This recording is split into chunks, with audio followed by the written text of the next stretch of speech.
TTD ఉంది. TTD chairman ఎవరు కావాలి? రాజకీయ నాయకులు కావాలన్నా? రాజకీయ నాయకులు ఒక టెంపుల్ని చూసుకోవాల్సిన అవసరం ఉంది. అయ్యాల భారతదేశంలో ఉన్న టెంపుల్స్ మీద ఎక్కడైతే అన్యాయం జరుగుతుందో వాటన్నిటి సొల్యూషన్ కావాలి. ఇవాళ రాజకీయాలకు కేర్ ఆఫ్ అడ్రస్ తిరుమల అయిపోయింది. ఒక హిందువుగా మనం బాధపడాల్సిన విషయం ఇది ఖచ్చితంగా. ఓకే, జగన్ అయితే దించేసినాం, ఈ విషయంలో సక్సెస్ అయినాం మనం. ఇండియా అనే కాదు, వేరే దేశాలు ఇతర మతస్థుల్లో కూడా ఆ స్వామికి భక్తులు ఉన్నారు.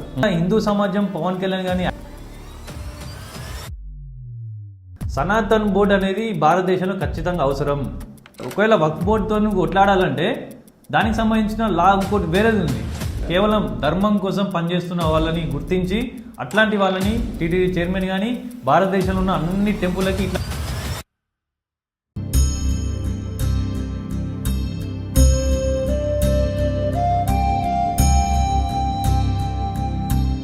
అందరికీ నమస్కారం. Welcome to hidden camera with VK. So ఇవాళ మన ఎపిసోడ్ వచ్చేసి తిరుమల లడ్డు గురించి. లడ్డు వివాదం అనేది చాలా రోజుల నుంచి నడుస్తుంది. అంటే ఇప్పుడు ఆ వివాదం అయిపోయినట్టేనా? అంటే ప్రాబ్లం అనేది క్లియర్ అయిపోయినట్టేనా? అంటే ఇంకా ఎన్ని రోజులు దీన్ని ముందుకు తీసుకెళ్లాల్సిన అవసరం ఉంది. అండ్ దాంతోపాటు ఇంకా ఈ లడ్డు వివాదంని ఏ విధంగా మనం సాల్వ్ చేసుకోవాలి? ఆ లడ్డు వివాదమే కాకుండా హిందూ ధర్మం మీద జరుగుతున్నటువంటి ఇట్లాంటి ఇంకా భారతదేశంలో ఎన్నో ఉన్నాయి. సో ఈ భారతదేశంలో ఉన్న అన్ని గుడ్ల గురించి ఒక సనాతన్ బోర్డు అయితే ఏర్పాటు చేయాలని పవన్ కళ్యాణ్ గారు అయితే ఒక స్టేట్మెంట్ ఇవ్వడం జరిగింది. సో దాని గురించి అయితే ఒకసారి డిస్కస్ చేద్దాం. నమస్కారం. నమస్తే అండి. ఓకే, సో తిరుమల లడ్డు గురించి చూస్తే కొన్ని రోజులు నడిచింది ఆ చర్చ. అంటే తిరుమల లడ్డు విషయంలో వైఎస్ జగన్ని దించడమే ఒక పనిగా పెట్టుకున్నారు. సరే, అది చేసింది జగన్ అంటున్నారు. ఆయన ఆ వైసీపీ ప్రభుత్వం ఉన్నప్పుడే అయింది కాబట్టి సో మేబీ కావచ్చు. దానికి తగ్గట్టు ప్రూఫ్స్ కూడా వాళ్ళు చూపిస్తున్నారు. అవన్నీ అంటే వైఎస్ జగన్ని ఇక్కడ అంటే పొలిటికల్గా దెబ్బతీయడమే ఒక పనిగా ఆంధ్రప్రదేశ్లో మొత్తం నడుస్తుంది. అది కాదు కదా. ఇప్పుడు మనం కావాల్సింది ఏంటి?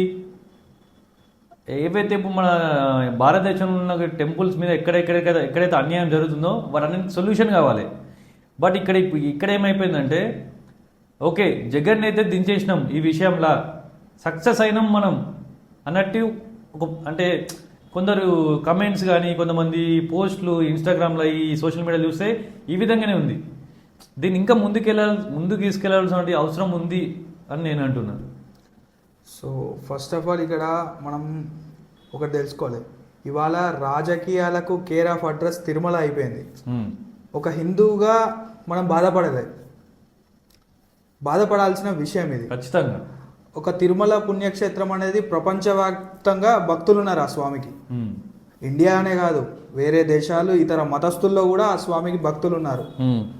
అట్లాంటి పవిత్రమైన పుణ్యక్షేత్రాన్ని, అంత మహిమలు గల స్వామిని ఇవాళ కొన్ని రాజకీయ పార్టీలు కావచ్చు, కొందరు వ్యక్తులు కావచ్చు, కొందరి మీద చేసే ఆరోపణల వల్ల కావచ్చు, తిరుమల ప్రతిష్టను దెబ్బ తీసే విధంగా ఎవరు స్టేట్మెంట్ ఇచ్చినా కానీ అందులో నిజ నిర్ధారణ జరిగిన తర్వాతనే అది మనం ధృవీకరించవచ్చు. సో ఇక్కడ ఏంటి అంటే స్టేట్మెంట్ అయితే ఇచ్చారు, ఇంకా రాజకీయ పరంగా ఒకరి మీద ఇంకొకరు విమర్శలు చేసుకుంటూనే ఉన్నారు. ఇంకా క్లారిటీ అనేది రాలేదు ఈ అంశం పైన. టెస్టులు జరుగుతున్నాయి. ఒక టెస్టులలో పాజిటివ్ అని వచ్చింది, ఇంకో టెస్టులలో అసలు ఏం లేదు అని అంటున్నారు. ఇట్లా జరుగుతూనే ఉన్నాయి. సో ఫైనల్గా దీని మీద ఎంక్వైరీ జరిగి దర్యాప్తు జరిగి ఫైనల్గా ఏదైతే డిసైడ్ అవుతాడో దాన్ని మనం పరిగణలోకి తీసుకోవాలి. అంతలోపు ఈ రాజకీయాలు తిరుమల మీద జరగకుండా ఉంటే మంచిదని హిందువులందరూ కోరుకుంటున్నారు. ఇంకోటి ఏంటంటే హిందూ సమాజం ఏం అర్థం చేసుకోవాలంటే ఇది 80% పొలిటికల్గా చూడద్దు. దీన్ని పొలిటికల్ లాభం గురించి కాదు, ఇది హిందూ సమాజం అర్థం చేసుకోవాలి. ఫస్ట్ ఇది మన సమస్య వచ్చేసి హిందూ ధర్మం గురించి. ఇక్కడ ఎటువంటి పొలిటికల్ ఇన్వాల్వ్మెంట్ లేకుండా దీన్ని ఇంకా ముందుకు వెళ్ళాల్సినటువంటి అవసరం ఖచ్చితంగా ఉంది. ఇంకోటి పవన్ కళ్యాణ్ గారి స్టేట్మెంట్ చూస్తే ఏదైతే ఓన్లీ తిరుమల గురించి కాకుండా భారతదేశంలో ఉన్న అన్ని గుడ్ల గురించి సనాతన్ బోర్డు అనేది ఏర్పాటు చేయాల్సిన అవసరం ఉంది అని పవన్ కళ్యాణ్ గారు ఒకటి రేజ్ చేయడం జరిగింది. సో పవన్ కళ్యాణ్ గారు రేజ్ చేసినందుకు అంటే నిజంగా హిందూ సమాజం పవన్ కళ్యాణ్ గారిని యాక్సెప్ట్ చేయాల్సినటువంటి అవసరం కూడా ఉంది ఇక్కడ. అండ్ మోరోవర్ మన సౌత్ ఇండియా సైడ్ చూసుకుంటే అంటే హిందువుల గురించి గట్టిగా నిలబడేటోళ్ళు లేరు. సౌత్ ఇండియా వరకు చూసుకుంటే మన తెలంగాణ, ఆంధ్ర, కర్ణాటక, కేరళ ఇది చూసుకుంటే అంటే పవన్ కళ్యాణ్ గారు ముందుండి సనాతన ధర్మం గురించి సనాతన మన హిందూ టెంపుల్ మీద జరుగుతున్న అన్యాయాల గురించి ఇంకా ఎప్పటికప్పుడు రెస్పాండ్ అవుతున్న అంటే ఒక పెద్ద దిక్కుగా హిందువులకు పెద్ద దిక్కుగా నిలబడితే ఇంకా హిందూ సమాజం ఖచ్చితంగా అంటే పవన్ కళ్యాణ్ గారికి సపోర్టింగ్గా ఉంటుంది అని ఈ వాతావరణం చూస్తే అట్లే కనిపిస్తుంది. అవునండి, అది ఇప్పుడు అందరు ఏమని అనుకుంటున్నారంటే దక్షిణాన మరో యోగి అంటున్నారు పవన్ కళ్యాణ్ని. ఎస్, అది 100% కరెక్ట్ అనుకోవచ్చు. ఎట్లయితే నార్త్ సైడ్ యోగి ఆదిత్యనాథ్ గారి హవా నడుస్తుందో దక్షిణాన మరో యోగిలా మారబోతున్నాడు పవన్ కళ్యాణ్ అనేది దేశ రాజకీయాల్లో చర్చ. సో బీజేపీ సనాతన ధర్మాన్ని ముందుకు తీసుకెళ్తూ పవన్ కళ్యాణ్ ఒక కొత్త అధ్యయనానికి నాంది పలుకుతాడని రాజకీయ వర్గాల్లో చర్చ. అయితే కొందరు విమర్శకులు దీన్ని రెండు రకాలుగా చూసుకోవచ్చు. విమర్శకులు ఏం చేస్తున్నారంటే ఇంతకుముందు పవన్ కళ్యాణ్ అనే వ్యక్తి అన్ని మతాలను గౌరవిస్తాడు, అవును, కానీ ధర్మాన్ని ప్రేమిస్తాడు. ఎస్, అదే విధంగా పవన్ కళ్యాణ్ అనే వ్యక్తి దక్షిణ భారతదేశంలో ఒక హిందూ విప్లవం అయితే తీసుకొస్తాడు అని మనం అనుకోవచ్చు.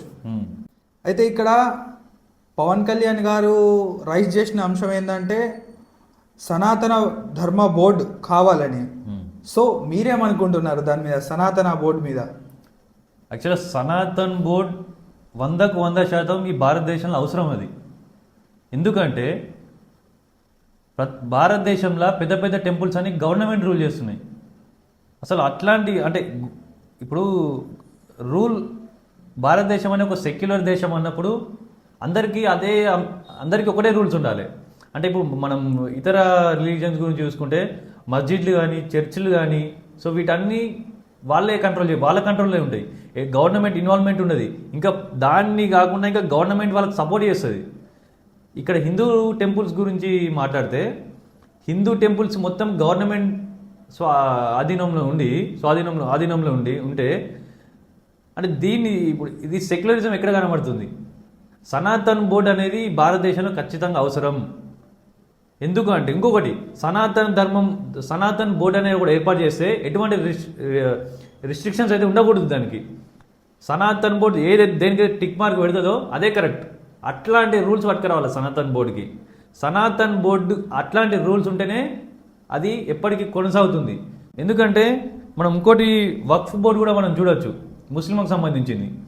వక్ఫ్ బోర్డు ఏదైతే ఇప్పుడు ఒక ఖాళీ జాగా ఉంది మన ఇంటి పక్కనైనా సరే, ఖాళీ జాగా ఉండి వచ్చి ఇది వక్ఫ్ బోర్డ్ ప్రాపర్టీ అని చెప్పి కథం వాళ్ళు ఏదైనా అనౌన్స్మెంట్ చేసిల్లంటే అదే ఫైనల్. ఇక కోర్టులోకి వెళ్ళి వాదించాల్సినటువంటి అది కూడా లేదు. కోర్టులు ఒకవేళ వక్ఫ్ బోర్డుతో నువ్వు కొట్లాడాలంటే దానికి సంబంధించిన లా ఇంకోటి వేరేది ఉంది, సంథింగ్ ఏదో, అది కూడా ఇస్లామిక్ సంబంధించింది. అక్కడికి పోయి నువ్వు ఎట్లా కొట్లాడగలుగుతావు? నేనేమంటున్నా అంటే సనాతన్ బోర్డు ఒకటి ఏర్పాటు చేస్తే దానికి అడ్డంగా ఏది ఉండకూడదు. ఏ బోర్డు ఉండదు, ఏ గవర్నమెంట్ ఉండదు, ఏది ఉండదు. అట్లాంటి బోర్డు తీసుకొచ్చినప్పుడే ఈ భారతదేశంలో సనాతన ధర్మం అనేది బతుకుతుందని నేను అంటాను. ఒక సనాతన ధర్మ బోర్డు వస్తేనే హిందువుల ప్రాబ్లమ్స్ అన్నీ పోతాయి అనుకుంటున్నారా?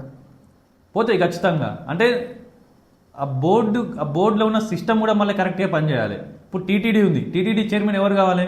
రాజకీయ నాయకులు కావాలన్నా? రాజకీయ నాయకులు ఒక టెంపుల్ని చూసుకోవాల్సిన అవసరం ఉంది. అయ్యాల ఇక్కడ మనం చూసుకోవచ్చు, మన సోషల్ మీడియా ఇన్ఫ్లుయెన్సర్గా చాలామందిగా మన రాధా మనోహర్ దాస్ గారు హిందువుల గురించి చాలా మాట్లాడుతుంటారు, హిందువులని ఐక్యం చేస్తున్నారు. రాధా మనోహర్ దాస్ గారు అట్లాంటి వాళ్ళని టీటీడీ చైర్మన్ చేయాలి. ధర్మం గురించి తెలిసిన వాళ్ళని టీటీడీ చైర్మన్ చేయాలి. ఏమి తెలియనటువంటి కేవలం కాంట్రాక్ట్ల కోసం పనిచేస్తున్నటువంటి వాళ్ళని రాజకీయ నాయకులను తీసుకుపోయి టీటీడీ చైర్మన్ చేస్తే ఈ అట్లాంటి బోర్డులు ఎన్ని తీసుకొచ్చినా వేస్టే. సో రాజకీయాల నుంచి తిరుమల దూరంగా ఉండాలి అంటారు. తిరుమల దూరంగా ఉండాలి. ఇట్లాంటి వాళ్ళని రాధా మనోహర్ దాస్ లాంటి అంటే అతనని కాదు, అట్లాంటి వాళ్ళని ఫ్యామిలీ మొత్తం లేకుండా కేవలం ధర్మం కోసం పనిచేస్తున్న వాళ్ళని గుర్తించి అట్లాంటి వాళ్ళని టీటీడీ చైర్మన్ కానీ భారతదేశంలో ఉన్న అన్ని టెంపుల్లకి ఇట్లాంటి వాళ్ళని ప్రెసిడెంట్లు చేస్తే కరెక్ట్గా నడుస్తుందని నేను అనుకుంటున్నాను. అండ్ ఇంకొకటి కూడా మనం ఇక్కడ అర్థం చేసుకోవాలి, ఓన్లీ పవన్ కళ్యాణ్ గారు ముందుంటే ఈ పని సాధ్యం అవుతుందా అంటే ఈ క్వశ్చన్ కూడా మనకు ఇప్పుడు రేజ్ చేయాల్సిన అవసరం ఉంది. పవన్ కళ్యాణ్ గారు ఒక దారి, అతను ఒక స్టేట్మెంట్ ఇచ్చినప్పుడు హిందువులందరూ తన వంతుగా బాధ్యత వహించి ముందుకెళ్ళాలి. సో పవన్ కళ్యాణ్ గారు ఏదైతే స్టేట్మెంట్ ఇచ్చారో సనాతన ధర్మ బోర్డు గురించి, అందరూ అతనికి సపోర్ట్ చేసి ఏదైతే మేము కూడా ఈ సనాతన బోర్డుకి వ్యతిరేకం కాదు, మేము కూడా సనాతన బోర్డుని సపోర్ట్ చేస్తున్నాము, దీనికి కూడా గవర్నమెంట్ ఇంకోటి ఎటువంటి రిలీజియస్ ఇష్యూ కాదు, అన్ని మతాల వాళ్ళు అన్ని కులాల వాళ్ళు ఈ సనాతన బోర్డుని యాక్సెప్ట్ చేయాల్సినటువంటి అవసరం ఉంది. ఇది పవన్ కళ్యాణ్ గారికి కాదు, ఇంకోటి మెయిన్గా హిందూ సమాజం అంతా ఏకమై సెంట్రల్ గవర్నమెంట్ మీద ఒత్తిడి తీసుకురావాలి. ఇక్కడ జనాలు ఏకం కావాలి, హిందూ సమాజం ఏకమై గవర్నమెంట్ సెంట్రల్ గవర్నమెంట్ మీద ఒత్తిడి తీసుకొస్తే ఏదైనా సాధించగలుగుతాం.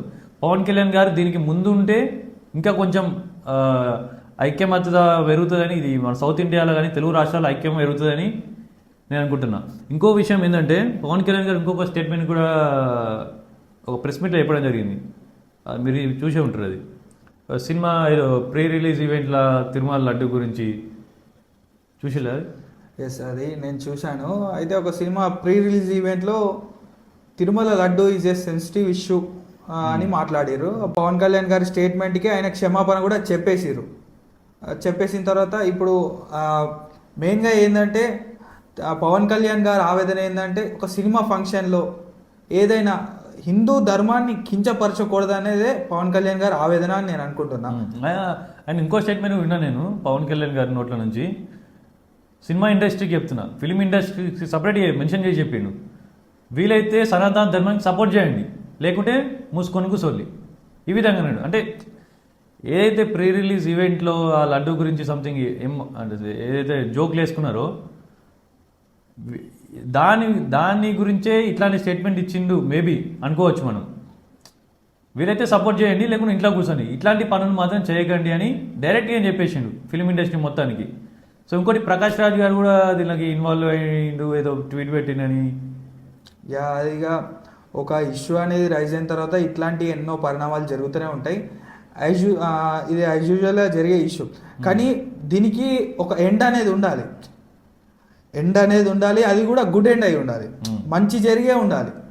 సో దీని అవుట్పుట్ ఏంటంటే తిరుమల లడ్డూలో నిజంగా కల్తీ జరిగిందా లేదా అనేది నిర్ధారణ కావాలి.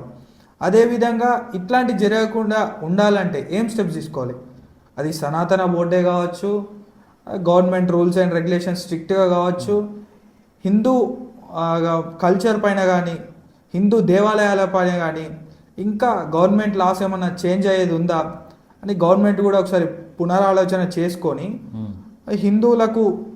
హిందువుల హక్కులను కాపాడే విధంగా ఉంటే మంచిదని హిందువులు అందరూ భావిస్తున్నారు.